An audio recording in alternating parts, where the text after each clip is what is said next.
Milano сигнализация пульттары кандай установка болот, кандай иштейт? Бул жерде Milano'нун сырты, корпусу ички мындай түзүлүштө болот. Бул жерде релелер бар. Мына эки реле, сетер замок, аваринка, багажник. Бул жактаныкы пульттары. Демек, подключение кандай орун алат? Биринчи, бул дагы электрондуу буюм, плюс минус менен биринчи өзү жанат. Демек, бул кызыл зым через предохранитель плюс, милдеттүү түрдө. Бул жерде кара зым прямой минус. Бул розовый зым багажник через предохранитель. Бул жерде багажниктин активатору. Демек, мындан плюс чыгат, минусу прямой. Ошондо бул жерде плюс минус розовый 3 сым кетти.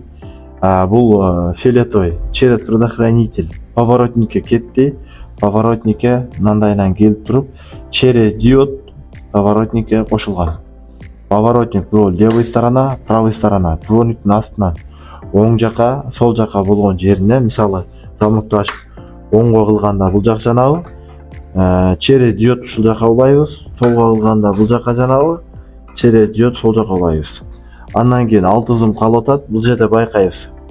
Сары, ак, оранжевый тоже ошол нерсе кайталанат. Мындай айтканда, бул жерде караңыздар, бир нерсеге өтө маани бериңиздер. Бул жерде окшош эле 6 зым бар. Мынакей.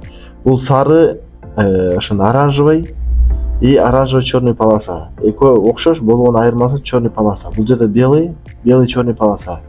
Желтый, желтый черный полоса.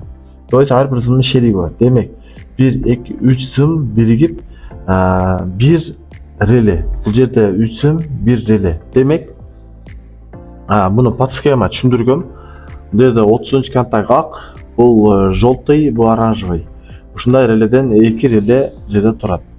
Так, питание каяктарга улайбыз? Биринчиден биз азыр массовый управление, центральный замокко монтаж кылабыз. Демек, бул жерде 2 оранжевый иштетилбей калат. 2 желтыйды, черный полосасы барындагы без полосаты да кошобуз да массага урабыз.